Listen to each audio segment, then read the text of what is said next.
Welcome to One Foot in Both Worlds, keeping it real with Tania and Nette. Hey, Tania, how are you? I am awesome. How are you doing, Nettie? I'm just Yeah. starting our timer because I always forget to actually time Then our we could keep how talking for long we're 24 hours. talking. Yeah, I'm really good. It's really beautiful here. It's sunny. It's cold, like it's probably about +6, but it's just beautiful. So every day I've been going out to the beach and having a nice walk.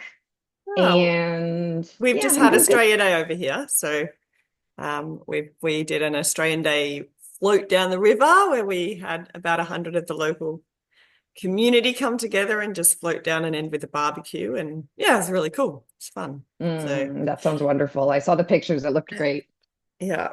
Um, okay, last week we spoke briefly on telepathy, and I think for you, you've been into that a lot more, and my mind's been into that as well, or we've been telepathing each other over it. So Um, I can I go?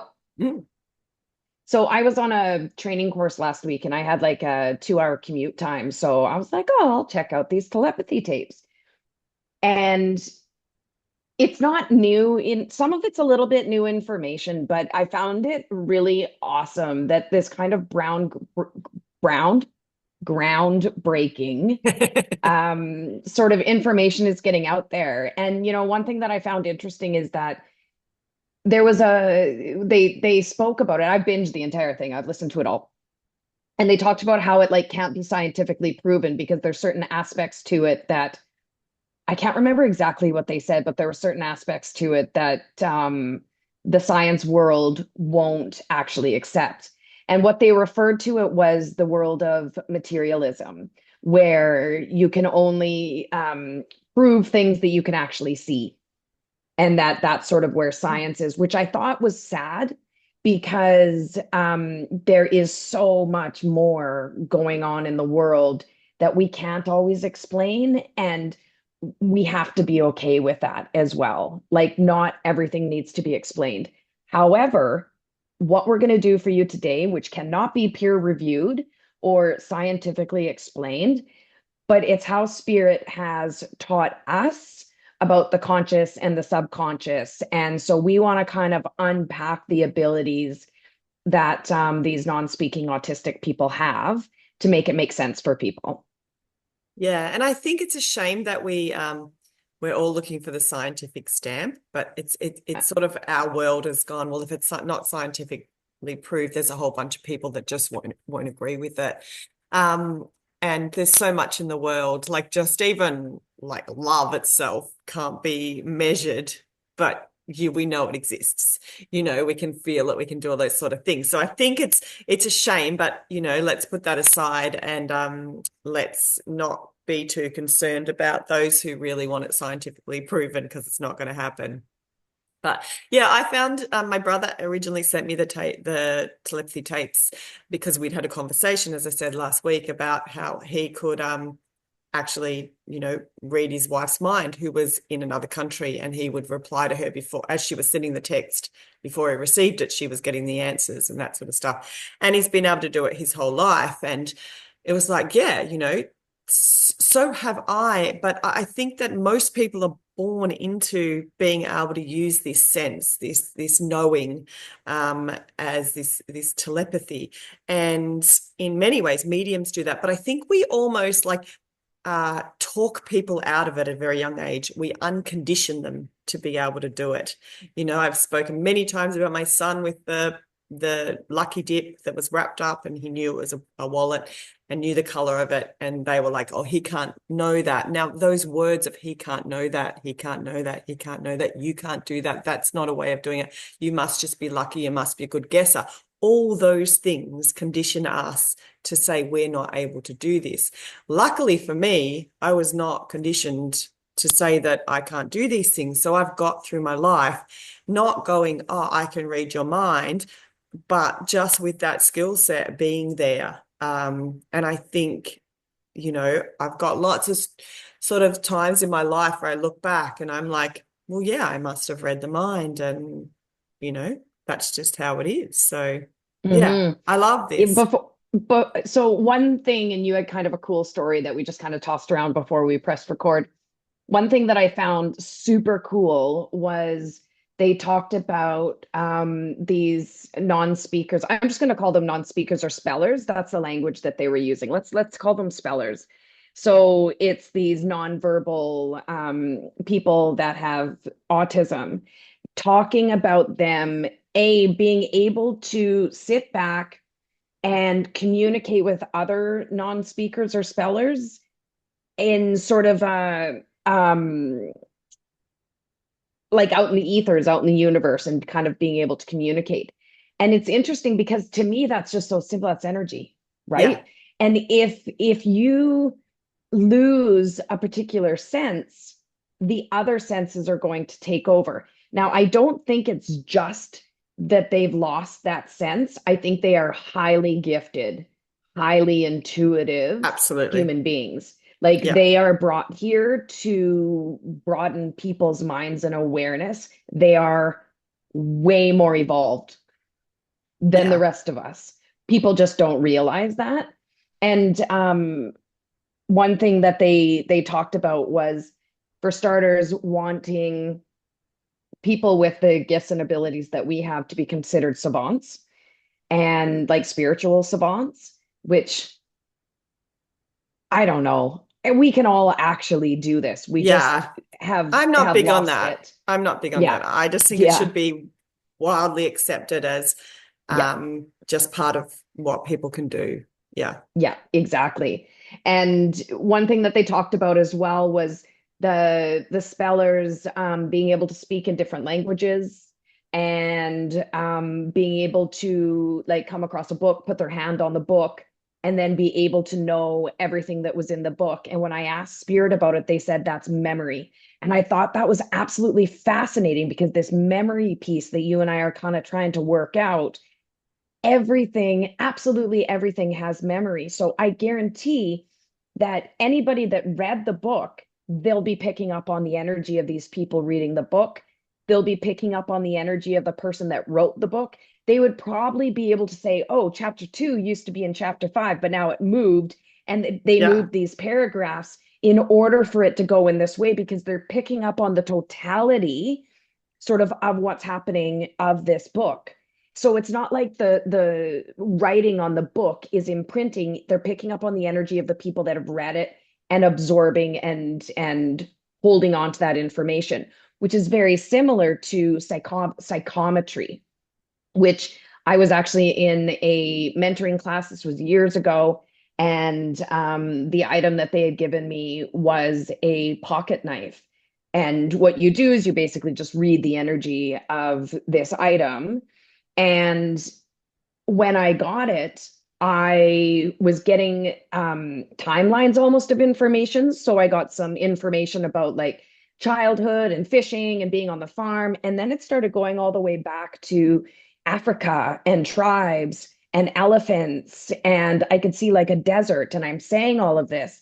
And the woman was like, yeah, that's elephant tusk that is on that knife. And this was my grandfather's. He got it from blah, blah, blah. But that is essentially what they're doing, which is Yeah. absolutely amazing. And they're sitting in, we talked about the conscious, the subconscious, the pineal.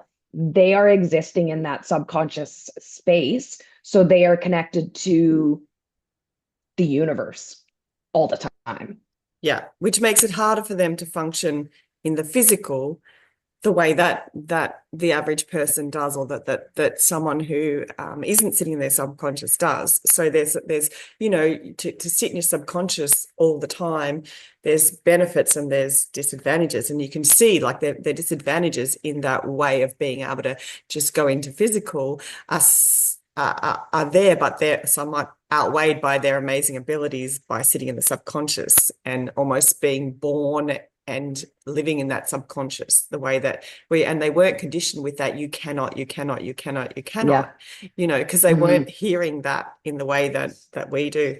The book thing's quite interesting, because we briefly, when we spoke about it, like I'm not a reader, I'm dyslexic, so reading is not my forte yet. I love creative writing, and because my mind just knows all this stuff and getting it down is a great thing. So I ended up doing English literature for year 12 and I did English as well. And I didn't read one book, yet I was capable of, writing the exam and passing the exam quite well, both in English and English lit.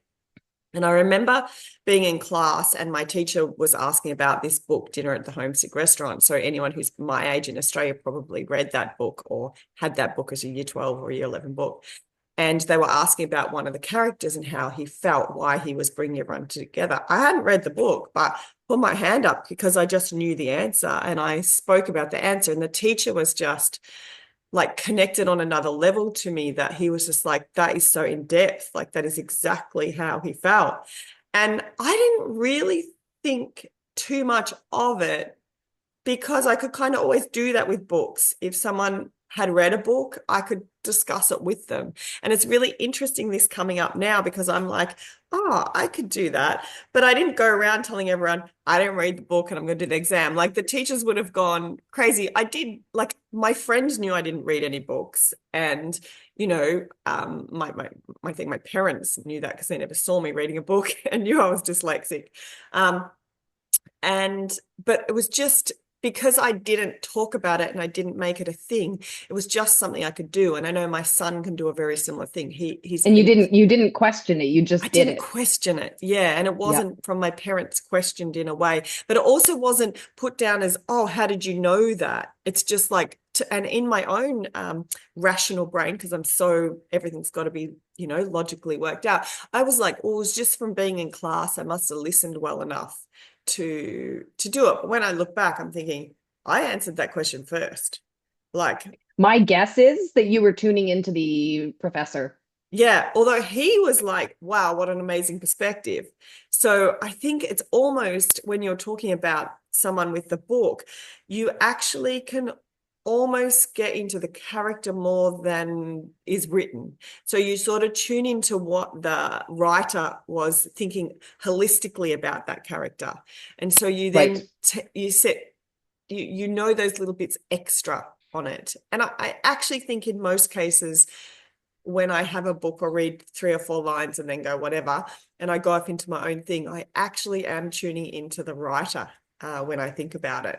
And, I think it's cool. Like, I used to always think I wish I could read books, but somehow I think that I'm reading parts of the books that are relevant to me at the time by just having them near me or someone else talking about them. So it's the same with movies. I'll watch a little bit of the movie and then I'll go to sleep and I'll be like, wake up the next day and I'm like, did we watch the whole movie? And my husband's like, no. I'm like, okay. I feel like I knew what was going to happen. And it's very rarely can I watch a movie that it surprises me. It's like, That's really interesting. That's you really know, interesting yeah, because I don't have that experience. What I do remember is as a child, I talked about this in a podcast that I did with Jeanette Biro. I remember, those they were like these little aptitude type tests that we would do in elementary school. And I can remember putting my hands over top of the like A, B, C, D, or E and like trying to like intuit what the answer was by feeling the almost like the energy yeah, from the from the question. Now I don't know how I actually did, but it was I wish I never would have thought that that's clearly not how you're supposed to learn. yeah, Because had I been not conditioned out of it, I think it would be really interesting um what my abilities would have been as a child because I was conditioned out of it and then I had to condition myself back into it, yeah, to sort of have that balance between the two. Another thing that was really interesting is they talked about the spellers speaking about having difficulties being like in their body, and there was this one, I think it was a occupational therapist that was working with this child, and she was sharing on the podcast. She said, "Yeah, it was really fascinating when I came in." She goes, "I could see his soul above his body, and he was kind of just moving around the room." and he spelled to her or said to her, I can't remember if it was spelling or telepathically, that you're going to help me bring my spirit back into my body. Oh, And I lovely. found that, yeah, and I found that so interesting because you and I have talked a lot about like being in that balance. And I'm not saying that these people with autism are doing anything wrong. I think they were brought to this earth to be exactly how they are. Yeah. But like my son has autism, and he has talked to me before when we're out in crowds that he'll kind of muckle onto me and hold my hand, and he'll be like, Mom, I'm like, what's up, bud? And he's like, I don't know, but I just sometimes lose my body Yeah. and I can't feel it. So I kind of need you to sort of ground me and help me. And so I kind of went to spirit, and it's fascinating because it's almost like they slip back into the subconscious. And so they're not even consciously aware that they have a body. And why would they? If you're living in a state of almost spirit, you wouldn't be conscious of a body at all. Yeah, and I think it's the retreating. I think when that happens, they retreat to where their senses are best, which is actually in their subconscious rather than their conscious. And so that's when you're out of your conscious, you start to lose that ability. You know, people who go high on these trip things and then they just go off and like they don't feel their body in the way that they should. And you know, they burn themselves or they do whatever and they're like, oh, it doesn't even matter. And it's like, well, it will when you go back into your conscious. And that's actually being in the subconscious. But these people, like a lot of people can just sit in their subconscious all the time and then they don't function. They're not doing it by getting high or by getting this thing. That's just where they sit. And Hmm. yeah, it's it's cool. But when you're retreating, you still need the physical. So that link to the conscious is really important, and that balance, exactly as you said before, that getting that balance. And that's what, A yes, lot I of think what like often happens with therapists is they are trying to get them back into their conscious without even really knowing what they're trying to do. And I think the learning actually needs to go to this, to understanding how their brain works. And I think that is like a lot of people are trying to do that. But once they understood how that works and how they sit in the subconscious, the training actually needs to be more about getting them to go into the conscious and work like a really comfortable in between, sitting in the pineal Yeah. and being able to have enough conscious and enough subconscious to function as they go. If that's what they want to do, if they're happy in the subconscious and they're fine there, then great. Then you But stay there and be yeah, happy there. yeah, Yeah, because every when you say that, I get this feeling that it's like, but that's not what we want to do. But the thing, well, some so people that do. Yeah, to yes, function yeah, better, they depending on do the want where that. they are on Yeah, the spectrum, right? yeah, So bringing them into that pineal so that it calms the nervous system, and then they can learn the adjustment spaces of where they need to be sort of in that mindset in order to do the task at hand, basically.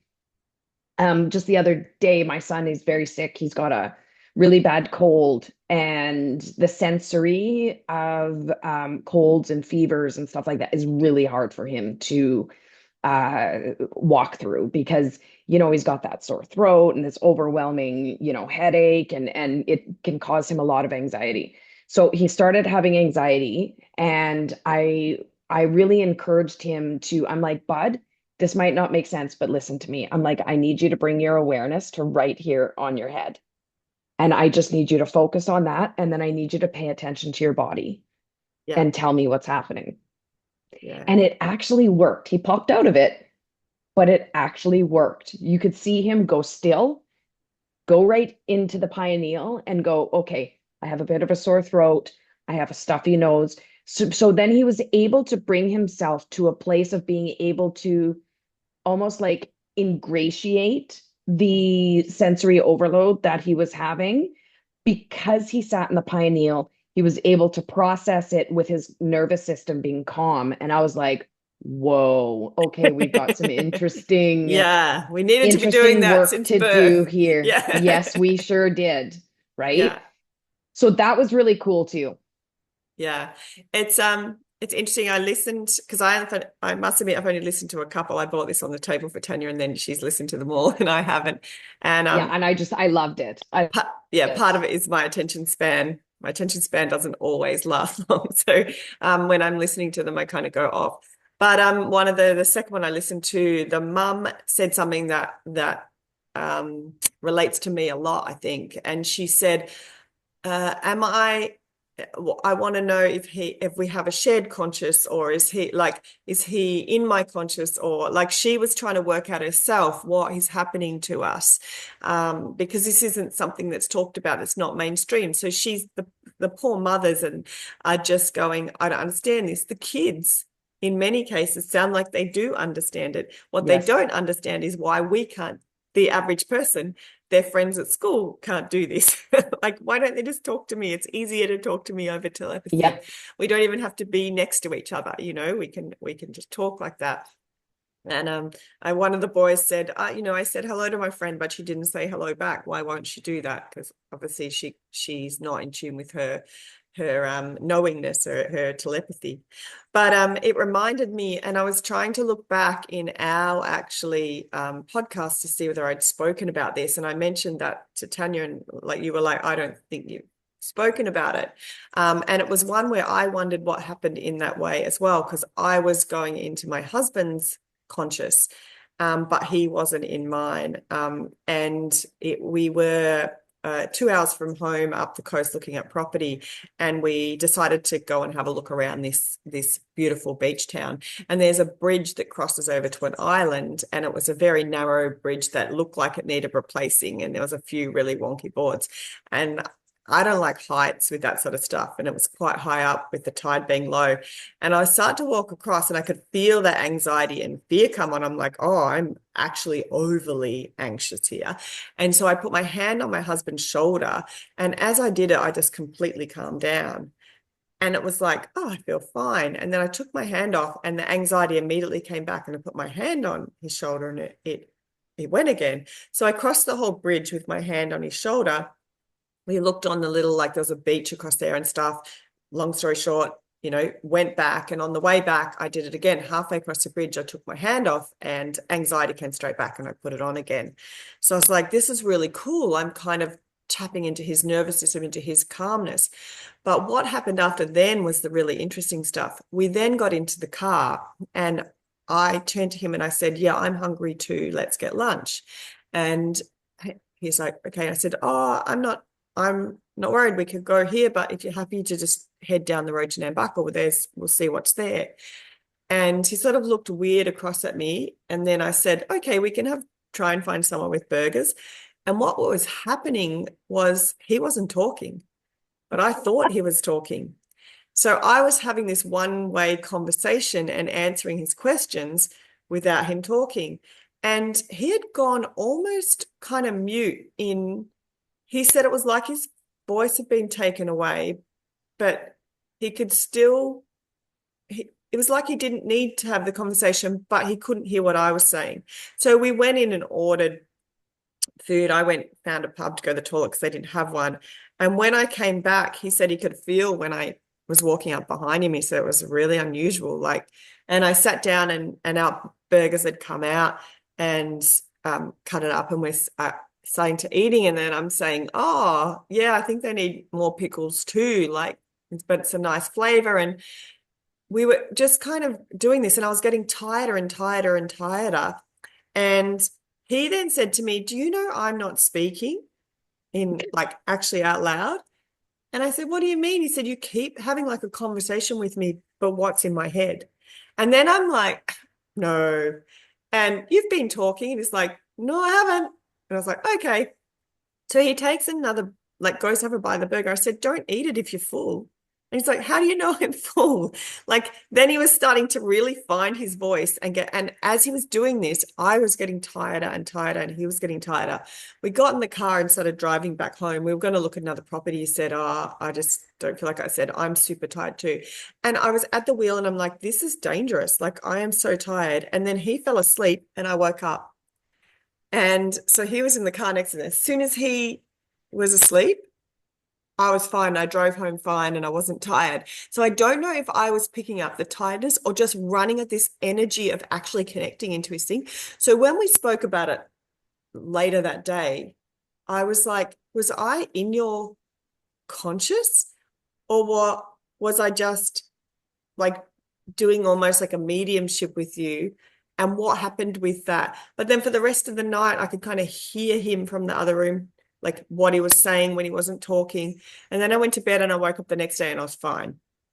There was no kind of connection, but it was just this weird interaction that I got from that overwhelming energy of anxiety. And somehow by physically touching his body, I could just pull that in. So I really thought I'd spoken about that, but I was still a bit like I thrown don't out think by you it. did. And we'd only just started doing One Foot in Both Worlds. It was back probably this time last year, actually, or even a little bit earlier. And I couldn't kind of work out myself what was happening. We definitely finish each other's sentences. I do it with my sisters, I'm okay with that, but this was different. This was like I took on his energy and his mind in such a weird way. I even felt different. Like when I had his hand and shoulder crossing, I felt braver. It was like the fear of falling in was just like, what? Well, you fall in, like it didn't feel like my feelings or my logic in that kind of thing. So it was, yeah, it was super cool. And when the mum was talking about that in this tape, I could really relate to that. It was like, I don't know whose conscious went into whose, like whether I was affecting him as well. And did I make him tired? Like, was I draining him? Or, yeah, it was just, yeah, really unusual, but kind of cool. And the whole time that you're talking about that, I'm kind of tuning into spirit and going, okay, like, how do we actually explain this? And what it feels like is like a merging of energy, Yeah. because we do have, we're all connected by energy, and we do have this idea of individuality. But the reality is that when I heal, and we talked about this a lot in our past lives one, when I heal something, I heal generations back, and I heal sort of my son and other people around me. You were talking about your drowning experiences with your family. And when you started to heal that, the rest of your family, having no idea that you were healing that, started to be like, oh, yeah, I want to go swimming and I want to be involved in these things more. So it's like a merging, or even just so removing the idea that you're separate. So Yeah. if you're in your subconscious and you have that very clear idea that we're not separate, that's how it can be done, if that Yeah. makes sense. Yeah. That's how they're explaining it to me. And Another there's thing more that than was, one energy too, right? There's the physical energy. That's why this was quite interesting, because it was touching him. So I was getting an energetic thing from yeah, physical. And I know when my husband goes away, which is pretty rare, where we kind of energetically work as a team, both of us quite comfortably. But the story I was telling where he went away, and as he got further and further kilometers away, I could feel that. I could feel yeah, where he was. I could feel when he stopped for some time. I could feel when he kept going.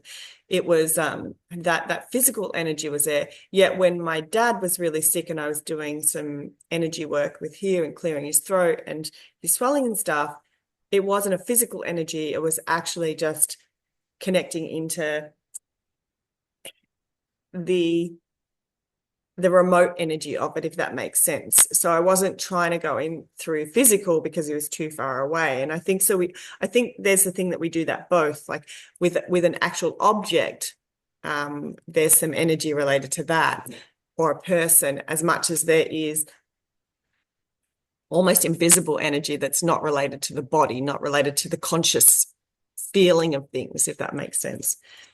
It's actually a very complicated subject, and this is why when I got It's a the initial fascinating, complicated subject, hard to explain, but we are doing our darndest. yeah, when I got the initial download that if you haven't listened to that, go back to it. It's the new piece. So it's parallel lives, subconscious, conscious, and frequency. The fifth one is memory, and we've touched on it a couple of times, but the complexity of that is where this actually lies. Um, and we were talking about it earlier.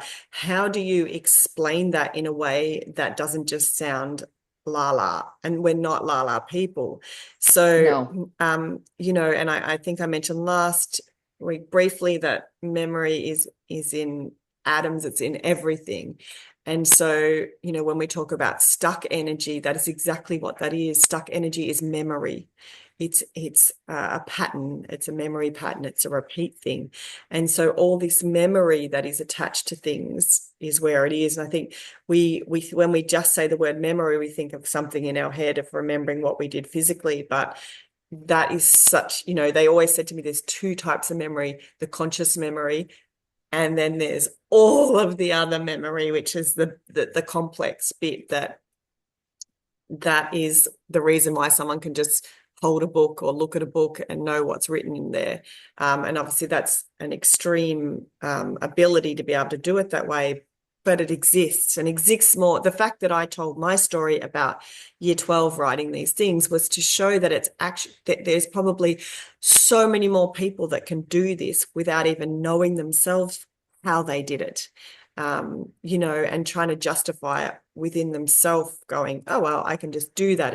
It's not normal, it's not abnormal.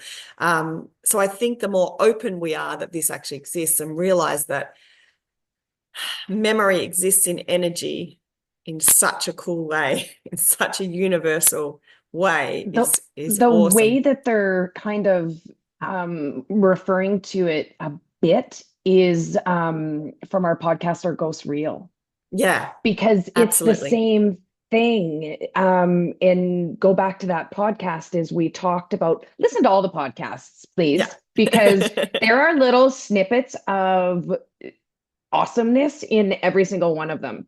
But in that one, we talked about how, there's those tales where people see a ghost and the ghost does this particular thing. But what it actually is the stuck energy. And I don't even know if it's stuck. It's just the energy of it is still there and it comes into physical form. So to these children that are savants, and usually on the spectrum, they'll be like incredible musicians or phenomenal with language, things like that.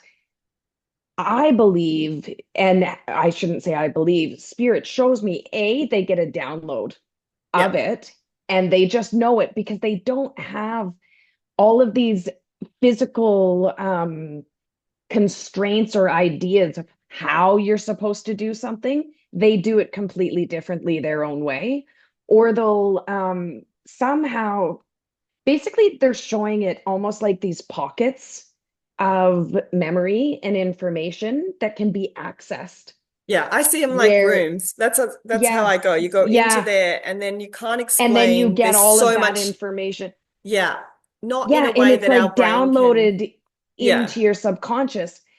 So So that's what, when I get a download, and Nettie, I'm not quite sure how yours come, but I'll get one and I'll be very aware that it's happening, that basically my subconscious is getting a whole bunch of information because I'll see it kind of flipping by.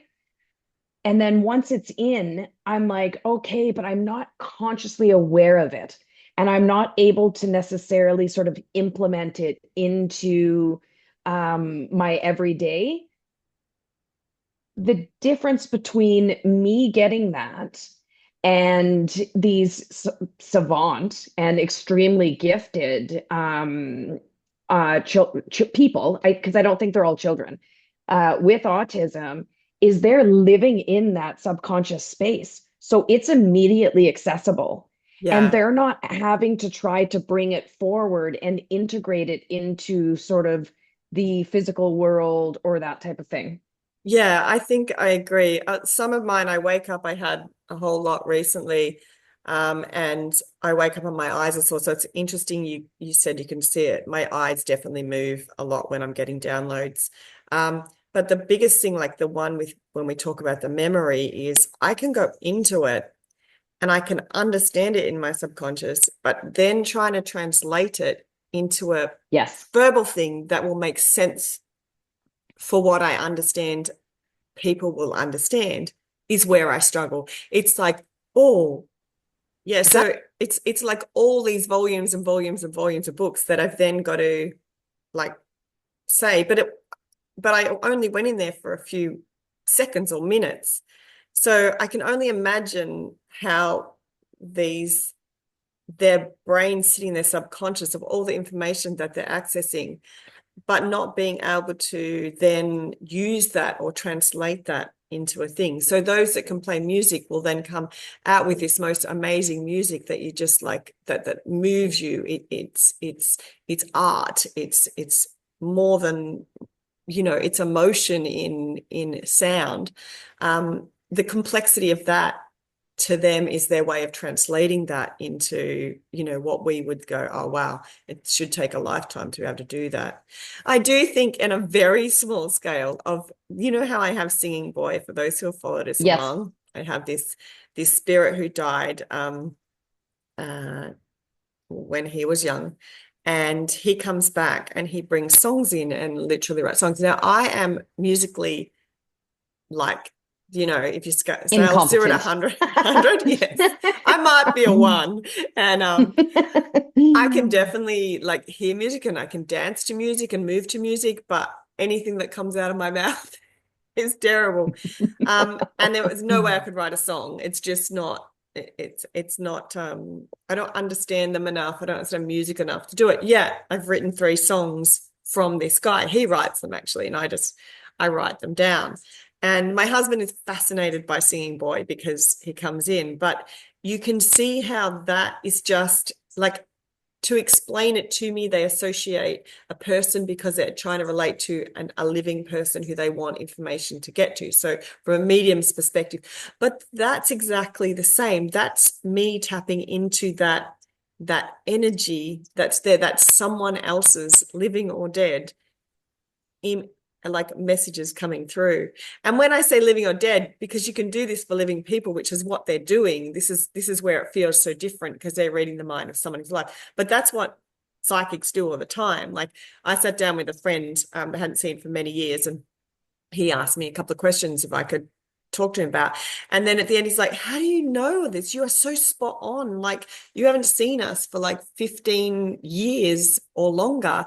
Yet you're telling me exactly how my life is and exactly how Yeah, my wife because you feels. tune And into it. because Yes. you're reading their mind, you're reading the Yes. information. And even if as a medium, if you're not like, it's not like you're going, hang on a minute, I'll just tap into you.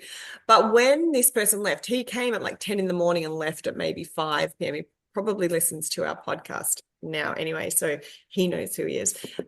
When he left, I had spoken to him on the phone a month earlier, roughly, and for 3 hours, and then we see in person. But when he went to leave, I was like, oh, I thought I was on the phone to you the whole time, and I realized that my connection was with him was not a physical connection when he turned up at my house.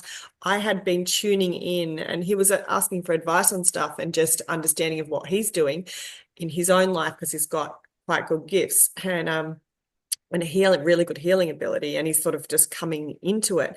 And then I realized that, oh, I wasn't in my conscious when I was speaking to him very often. I was in my subconscious, and therefore I didn't physically feel like he was there. And so it was kind of like, oh, I went, oh, which must have sounded really stupid as he's leaving. I thought, I felt like we were on the phone the whole time. And I'd kind of popped into my conscious and went, oh no, we're physically here. This is, he's Right. my husband, my son, my friend, and myself. It's like, oh. And so I gave him a hug goodbye and said, see you later. But I realized that whole time I was connecting him on a subconscious way, not a conscious way. And I think when you learn to be able to do those two things, or where they become just intrinsic in your life, um, Yes. where you just know what you're doing, I think where your body will do it where it needs to. Because at the same time, I felt like I was in the physical room with my son and my husband because it was the four of us there. It was, yeah, it was very interesting that you Yeah. can actually just selectively do that. And Yeah. yeah, It's like in readings, if you were to say to me, "Hey, I think there's something going on with Will. Can you just kind of tune in there and see what's going on?" I would be able to tune into Will. I would know what he was thinking, what he was feeling, whether he had gas, what yeah, like, and I think that's how we do medical mediumship as well, because they actually talked about on this podcast about these people being able to do this medical mediumship. And it's the same thing. You're tuning into an energy. So if I tune into Will, or let's say somebody comes to me and says, "Hey, can you, I want to know what's sort of happening with this situation." And I'm not, I want to be clear, I'm not being unethical. I am not without people's permission tuning into them. I just want to make that clear. I'm tuning into them in relation to this person that I'm sitting with in a reading. yeah, And I can get like, I'll get words from them like, "I just can't. I just can't. This just isn't working for me." Or "I've got to do this. I've got to," like, and I will hear the words.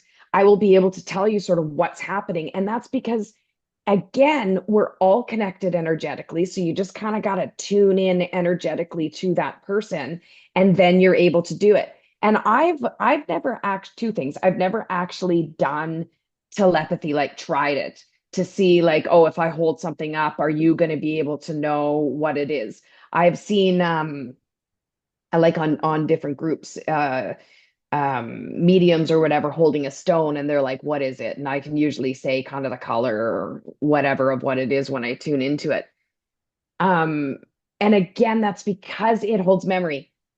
yeah, It holds memory, like an energetic sort of memory of what it is. The other thing is that oh, I've got a little note here that I wanted to say. If anybody on this podcast has somebody who's a non-speaking person with autism, I would be really interested to tune into them and see if I could have that conversation, because they're savants at it. It's us, not you and I, but us other people that actually need to learn and legitimize this way of communicating. And I would love to. And interestingly, this came up for me numerous times about I had a friend who was a behavioral interventionist, which is like the person that works with people with autism. And she was gifted. And I'm like, "Oh my God, that's amazing. You're going to be able to tune into these people and know what they need and sort of help them in that way." And that's come up numerous times for me throughout my life.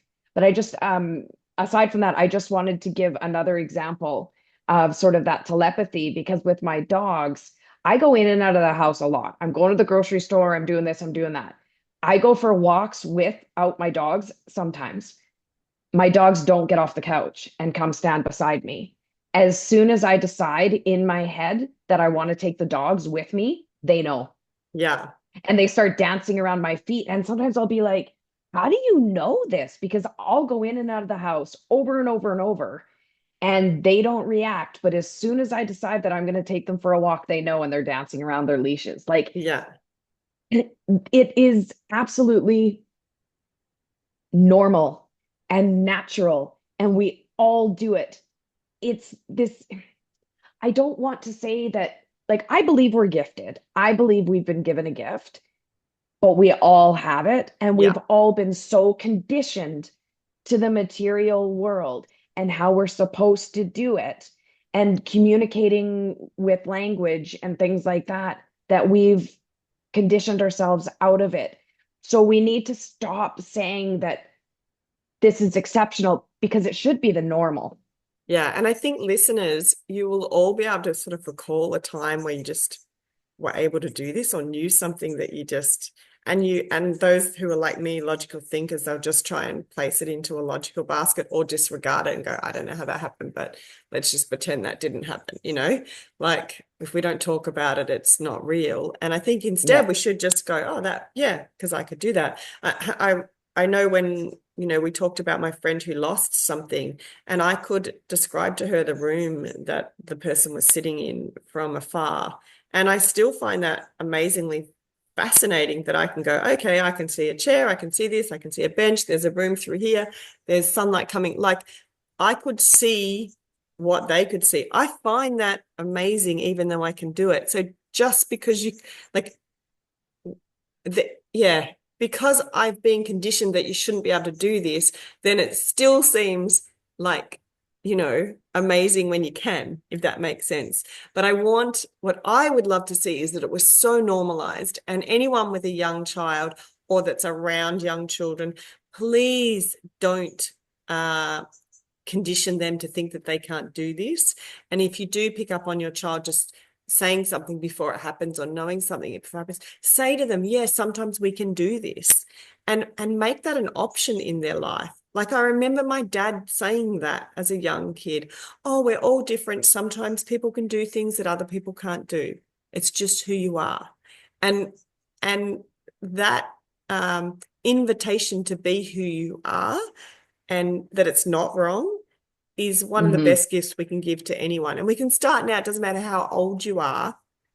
Start with that gift to yourself of saying, hey, I can do this, I can do this. And then what you really want to, the game to me, the goal, sorry, to me, is to not necessarily being one of these amazing people who can just put their hands on a book and tell you what was read, or read their mum's mind and just write 742 because she's thinking 742. It's to integrate into your life, to be able to sit in your pineal, to not get overwhelmed in times, to not get overly emotional in times to the point that it's controlling you, that you can live through, good and bad times, live through emotions and feel the emotion without actually getting all that kind of energy stuck everywhere, that it just becomes so hard and so onerous and so, why is this all happening to me scenario? And I think this is the answer to it. This is the answer is being open, understanding your conscious and subconscious, sitting in your pineal and having the balance. Absolutely. And when we're saying the pineal and the balance, we're you know what? It's been touched on enough. I don't have to actually expand on that. That's what they just said. No, it's good. Yeah, we've said it 1,000 times, I think, by now. So if you don't know, there's a few with pineal written as the main thing. Go and look at those. Yeah. Please definitely look at the other podcasts that we have up. I hope this has helped unpack it. If you have any questions at all, please put them in the comments, and we're happy to get on and discuss and have this explained. And it was lovely to see you, Nettie. I will see you soon. Oh, sorry, you've got something? Yeah, just those who have reached out and asked for an anxiety energy releasing technique, I have done one. So look out for that on our YouTube or Spotify or whatever you're listening to this on, Apple. It goes for about 12 minutes, and it's really just releasing stuck energy in anxiety. So sorry that took me a month to get to it, but finally I've got on there, and I'll do a few more of those as well. I'm going to do one on addiction because that's the other one that people have been asked to. In fact, there'll be a little series on addiction because there's lots of different stuck energy that can relate to that. So I endeavour to do that in the next few weeks. Wonderful. Thanks, Nettie. We'll talk to y'all soon. Bye.